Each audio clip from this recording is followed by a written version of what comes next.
My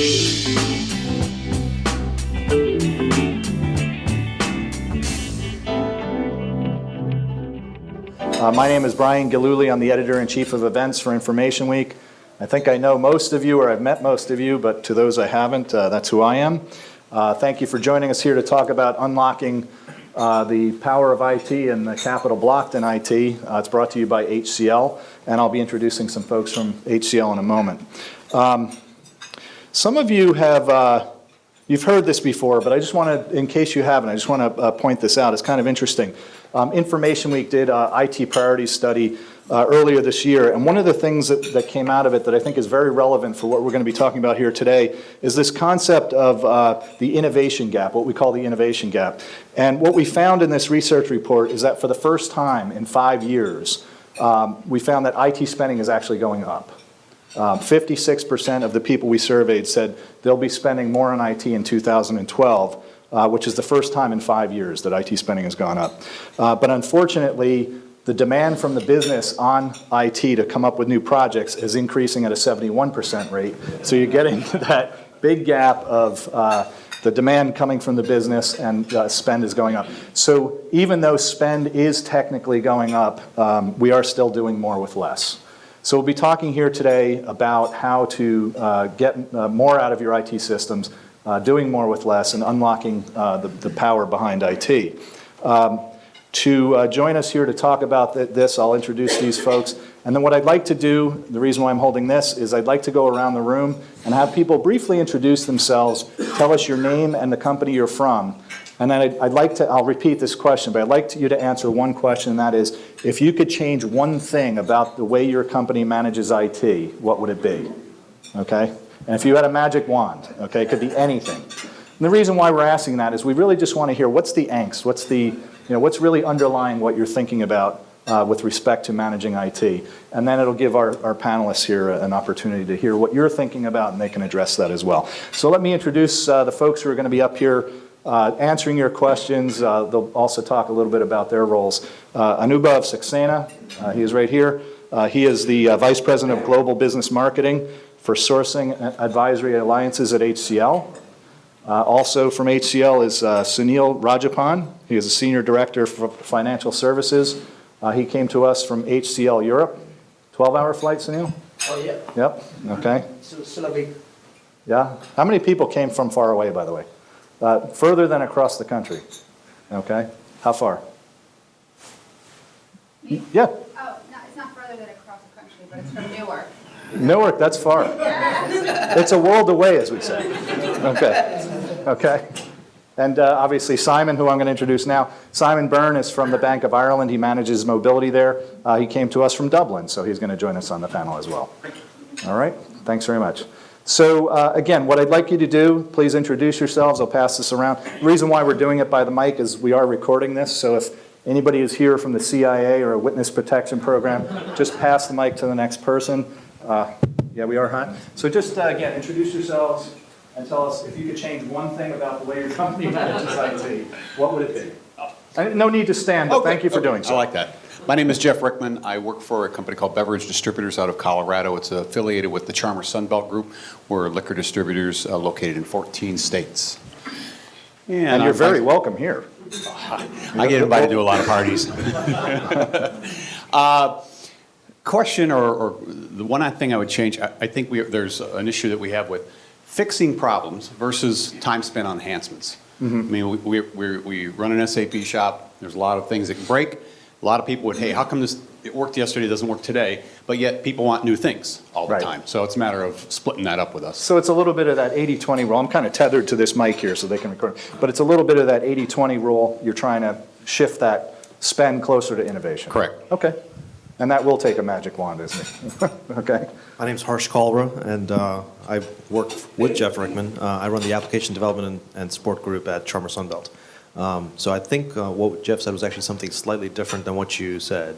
We actually would say not shift it towards innovation, but make sure that everything continues to work flawlessly. Okay. So I've been there about 6 months, and the thing that I'll note that's different from other places that I've worked is that we're over-geared towards innovation, perhaps because of pressures of the years past. So are you part of that 56% who's spending more on IT this year? I think we will be spending more on IT. I think our challenge is actually to say, can we spend more on IT and not spend it on new projects, but Right. instead make the stuff we have just Flawless. work flawlessly? Perfect. Thank you. Good morning, my name is Irina Damarsky. I'm here with Purdue Pharma, and we are based in Stamford, Connecticut. I recently took over the PMO, and people typically say, should I congratulate you on that or not?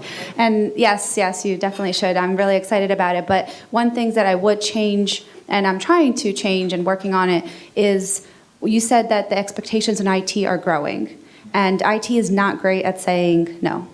So the expectations that we put on ourselves are growing, and what I find year after year is we have a portfolio of projects, and we don't finish them year after year. So we have rollover into year, and then throughout the year we have about 30% of additions to projects. So whatever we take in January, we add throughout the year. And that we have to help ourselves do, and no one's going to do that for us. And as I noted, as we started to go around, a lot of this is tying directly into this concept of unlocking value in IT and the capital in IT. And some of it is directly, how does IT create revenue or value for the company? So Anubhav, I'm going to ask you just if you could maybe synthesize some of the things you heard here, but in particular, of course, what HCL's approach to this is and how HCL can be a good partner here. And then what we're going to do is open it up to questions from you to the group here. And again, it's Anubhav and Sunil are from HCL, and Simon is from Bank of Ireland, and he is a customer of HCL, so you have perspective there. And I'll start off with some questions myself, so go. Anubhav? Yeah, sure, Brian. Thank you very much. I'll just share with you a perspective that we're getting from most of our CIOs globally. We actually host something called as a Client Advisory Council, where we have 30 of our most important CIOs show up and they kind of advise us for about 3 days every 6 months. We actually hold that in the US. We actually have that based out of London, and then we also do that in APAC. So what I'm going to share with you is what we actually hear from them in terms of what we've just heard. The first thing is that there was a time when the CIOs were expected to kind of reduce costs. So we were doing what they call as a run the business side of things. And we actually established global centers, and we could kind of run operations for IT at much lower costs, at much higher service levels. And so that was the expectation, and that was exactly what we had signed up for. That's exactly what the contracts were all about. What happened over time was that they came back to us and they said that you actually lack innovation, you lack transformation. So we said, well, that was never the expectation. And so they came back to us and they said, well, that's the expectation that we actually keep hearing from our folks back, and we have to make this change. So our contracts got kind of rewritten over time, and we went back to them for advice, asking them, how do you actually run the business and change the business? Right? And actually something very interesting started happening while we started running this for the last 2 years. The first thing that happened was that most of the corporations across the world, the profitability of those corporations started increasing. But the costs or the budgets given to IT actually started decreasing. They started making more capital investments. So 3 things were happening. Corporations making higher profits, higher EBITs, budgets of IT actually going down, but they were willing and open to actually buying more IT. So they would go out and buy the servers, they would go out and buy the storage systems, et cetera, but for some reason they kept saying no. From an operations perspective, you have to kind of ensure that you're running them at a very, very low cost. So it was kind of interesting when we went back to them to rewrite those contracts. We actually took their advice and we said, do you want us to own to change the business from the run the business savings? So we pass back certain savings to you. Do you want us to keep the savings and actually kind of transform your businesses alongside, or should we just pass the savings back to you? And half of them came back and said, you know what, keep the money and transform it alongside with us. So that was kind of an interesting change. Something else happened, and this happened less than about 6 months ago. And what happened was that they came back and they said that, okay, you kind of run the business part, you've unlocked the capital, you've given it to us, or you've used it for change the business.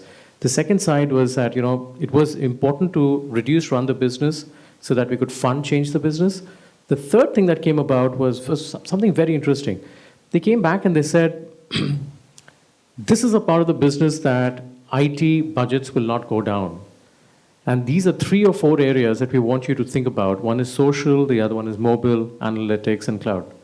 And they said that if you are willing to invest in us, and again, the key word is investment. If you're willing to invest in us to improve business service levels and improve businesses in the emerging regions we want to go out with, we will kind of walk alongside with you. We will actually take you along the journey. And at that point in time, they came back and they actually said, let's set up something called as fully loaded service lines. It's called as FLSL. It's kind of a term used by ENY and McKinsey and all those guys. What it stands for is, take a business problem, take a business operating platform, take platforms that are available, processes that are available, go back to the IT technology companies, ask them for their solutions, wrap the services around it, and then come back to me with a solution to a business problem. So here is where, we actually started, kind of falling short of their expectations, because we said we don't understand your business well enough. I mean, your IT works very closely with your businesses understand businesses very well. How can we do that? And they came back and started actively advising us. So what we're seeing is increasingly for unlocking capital from IT is that the next change, and again, this comes back from 30 CIOs of globally large companies in the US. This comes from 18 CIOs in EMEA and about 14 CIOs in APAC. So, kind of about, 42 really strong people in the business. It's about 52 actually. But right, and so they've kind of made the change from run the business savings, change the business, moving to FLSLs, fully loaded service lines, and they're actively actually advising us on how do you build these solutions, how do you bring business processes, the technology platforms, the operating platforms, bring the infrastructure piece, add the operations around it, and actually serve and actually solve a few issues. And I can give you a few examples. We don't have that client here. We have Southwest Airlines. Southwest Airlines went out and actually acquired a few airlines, smaller ones.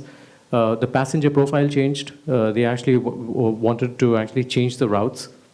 And they found that their entire systems, which actually looked at passenger profiling, route management, aircraft turnarounds, they actually said that, hey, our system will not be able to make the change. So while they initially contracted with us for actually saving cost, they said, why don't you fund the saved cost into change the business?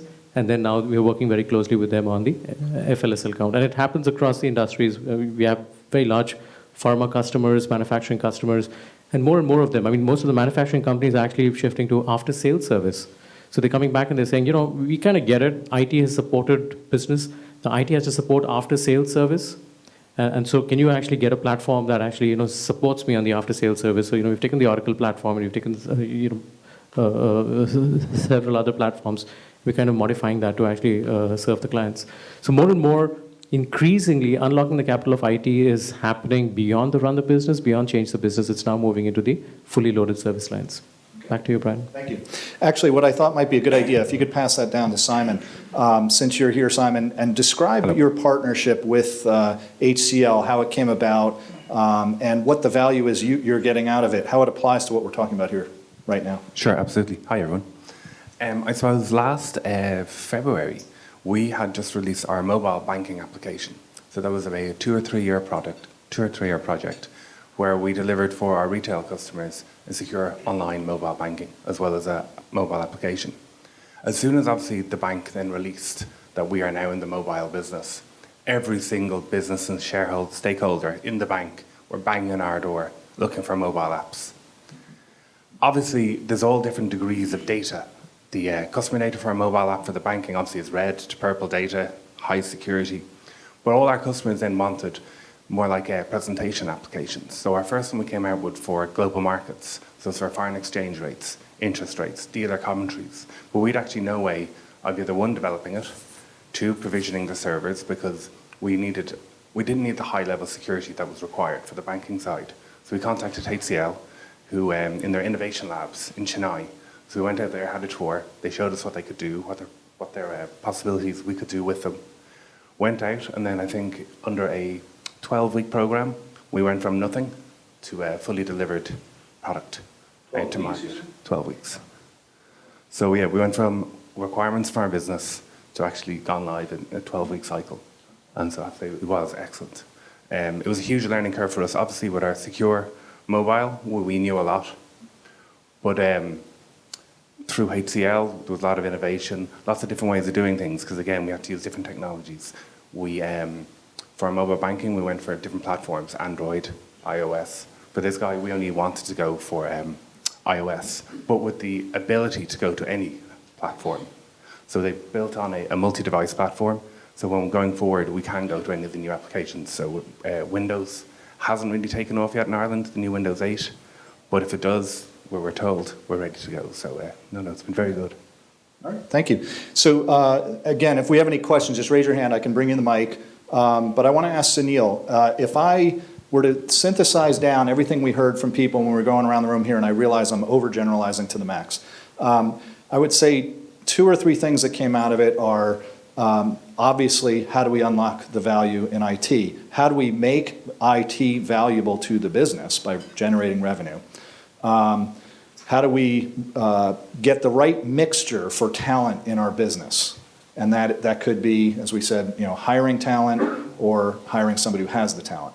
When you heard all of this, what would be your response from an HCL perspective to resolve some of those issues? I realize I'm throwing a lot at you, but again, if we could just give a broad perspective from HCL to what you heard here from these folks. Sure, and what I heard was nothing different what I've heard a few years back, and what I continue to hear from CIOs across Europe, where I manage, especially and like Anubhav, we had a survey with some of the CIOs and CTOs of banks and insurance companies. Not the best times to have surveys with banks at this time, but they did find the time to do that. And actually the problems which you've just mentioned, or the one pain point that you would love to remove, were actually the same ones. I heard about patience, I heard about Irina saying, no, please say no, from the PMO, and extract business benefits. They were exactly the same points that came in from most CIOs, even banks and insurance companies who are undergoing a big turmoil at this point in time.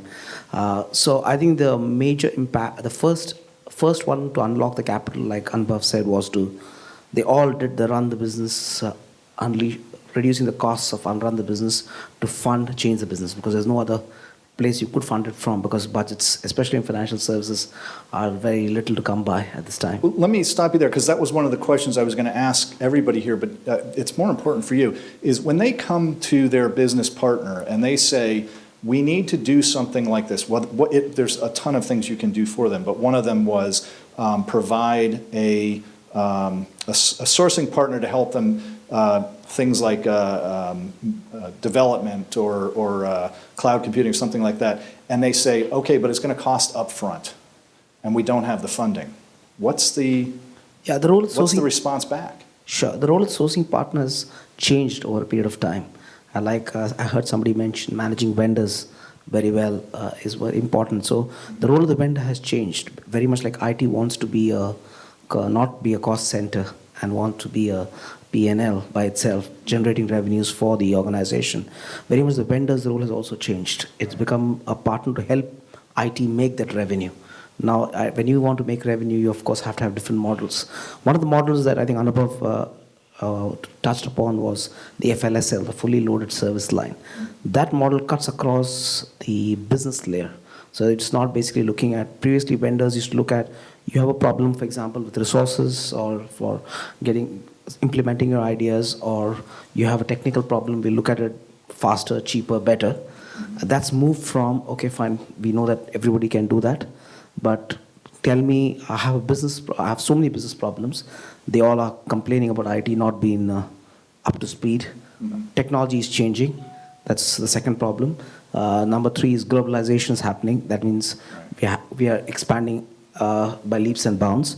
And 4th is virtualization, because everybody's not seated at their desk. They are working from somewhere. Number 5, which I think everybody was conquered here, was the social media and the millennium generation that we need to target, be it a pharmaceutical company, be it an insurance company, be it a bank. How are you going to do all this when you're going to have no budgets? We are going to have a business sitting on top of us saying that got to execute all this, and then only we can generate.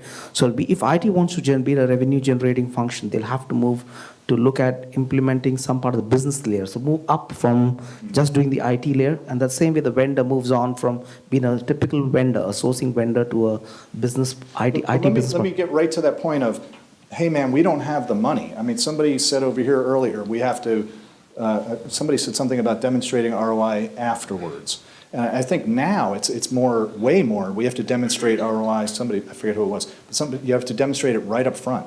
Is that the key to getting something like this moved forward? Is it, without having the funding there, is it more of a situation now that ROI is, Anubhav, let me ask you, is it more a situation of proving that ROI up front? How do you make it happen?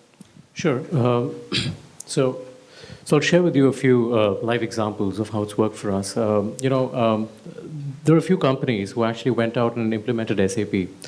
And, I'm sorry, let me take a step back. They were thinking of implementing SAP or Oracle, and they came back to us and they said that, will I be able to realize benefits? And they expected us to bring an IP called as the Business Benefits Realization Framework to actually first identify what are the existing business processes that they're running, what are the existing business processes that SAP has out of the box, what kind of customization will be required to match or actually meet up that particular requirement. So that entire assessment of whether it's a good move to move into SAP, would it kind of pay back for the licenses, what would the payback period be, was actually established right up front. Right up front. I mean, there was a business benefit, and I could name hundreds of electricity boards. The Hawaii Electricity Board, and you have EFH, and you have very large electricity boards out of Vancouver and all over the place, where they've gone through the entire business benefit realization framework to identify if there's going to be an ROI, and if there is going to be an ROI, at what point in time. And then they've tied us to the contracts by saying that beyond a certain point of ROI, you are responsible for it. So you can't come back and ask for more because you're the ones who made the assessment. Right, so that's the first example. The second example is, the retail industry was going through a lot of transformation the last 2 years. It's still going through a lot of transformation. A lot of them actually had invested in legacy applications, and they came back and they said, hey, do you really think we need this zigzag and this maze of applications? We said there's something called as an application portfolio optimization framework, where you come inside and you actually look at the technical quality, the functional quality, and the management quality of applications, and actually ascertain whether you need those applications or not. And if you do, then what is the target operating model? What's the final state that you have to go through? So think of it as a filter where you actually throw in all the applications, make the analysis, and then kind of have an output. So you have a target operating model. Reader's Digest and several other large customers actually walk that model. So over about a period of about 3 to 5 years, we were able to get them to the target operating model. So increasingly, Boeing is a very interesting example. Boeing actually came back and said to us that we're an outsourced organizations ourselves. 80% of all the parts that we actually source is all through the external world. We have partners. Now, we have one policy where the partners actually co-invest. And they said, what is the level of co-investment that you can actually make? And we said, here's the level of partnership. I mean, 60% of most of the software is written by HCL. We said, we won't charge you anything right now, but every time a 787 actually takes off, we will partake a part of that revenue. It was a good move and a bad move, right? The good move was that we were kind of being a part of it. The bad move was that the entire Dreamliner got pushed out by about 2.5 years. So your royalties got it is not because of us. Right. So yes. So the point is, Brian, that there are several models. I mean, there are large technology companies who actually write code. We kind of write a percentage of the revenue that they get on the products when they get sold, and those kind of models. Yeah, and then I want to get some commentary. Yeah, so I'll add to that. There's an example with Bank of Ireland itself. Everybody knows that 2 years back, Ireland applied for a bailout as part of the EU terms, and it was not one of the best times for banks to fund in new projects, including mobility, cloud, etc.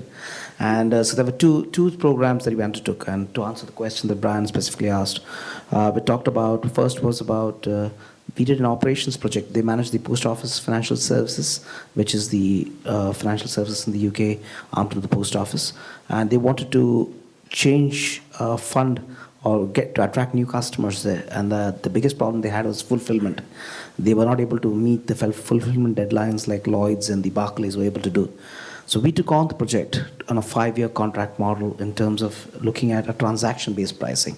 So we said we will fulfill this by application. So there was no upfront investment. So we said take your existing business process, optimize it. So there were around 47 business processes, do a fulfillment for a cards or an online savings application given in a post office. Reduce the number of processes using our program called the Business BPM program. Reduced it to 17 from 45, so that helped us because it was transaction-based pricing. So if we have to make money, we have to reduce the number of processes. So we did that, and we took a 5-year contract to do that. And we're in the middle of the third year of the contract, and they have seen a significant customer increase to close to 22%. So that's one of the ways. The second one was the IT one, which Simon's involved with. Again, you had to do mobility. There was no funding, so we did run the bank there. What he talked about, Anubhav talked about, we did a cost out, the APO, application portfolio optimization, to see if there were 25 to 26% of cost reduction that could be done the existing run the bank for SAP or application support, and use that to fund the mobility and the cloud strategy of the bank. Okay. So that was it. And since you mentioned cloud, let me segue right into that. By a show of hands, how many of you would say you're already at least halfway, you're beyond the tipping point with your cloud computing strategy? And keep your hands up. 3, you're about halfway? Yeah. Okay. How do I characterize that? I would say implementation of the number of applications you plan to get to eventually. How's that for a metric? So if you had planned to move X number of applications to the cloud, you have at least half of those applications there. Okay? So, David, I'm going to ask you, if you don't mind. This is kind of a softball question, but it is a serious one. First of all, did you use a service provider to manage the cloud? Yes. Okay, can you describe how that worked for you? We use CSC, and I think, if you don't mind, Brian, I'd like to tie that together with the question I think you were trying to ask, which I don't think we really got an answer to. And the question was, if we were looking at investing in IT and we're working with a partner, how does the partner invest in IT with us?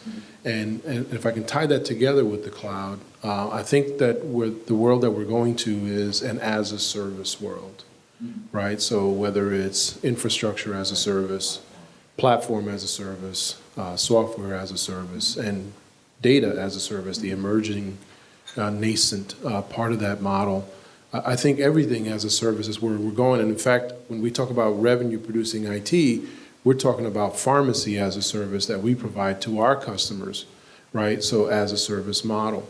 And I think the challenge for the technology providers in that world is to start looking at that world and how do we work as a service as opposed to as a cost, right?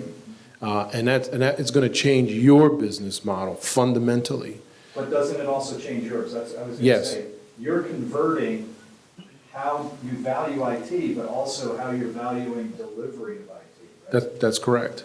And so we're changing, and you have to change also with us. So that approach is a portfolio approach, right?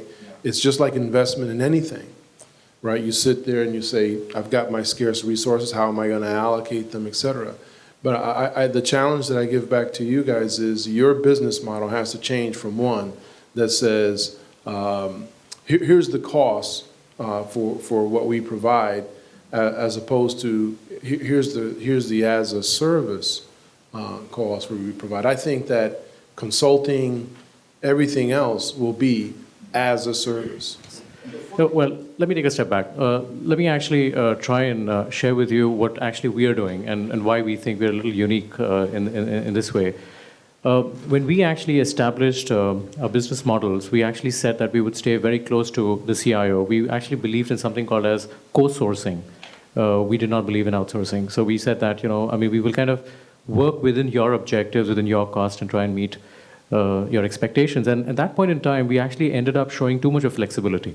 So most of our customers came back and gave us very critical feedback and said, it's good you're flexible, but it's not too good that you're also very flexible. I mean, you don't seem to have a point of view.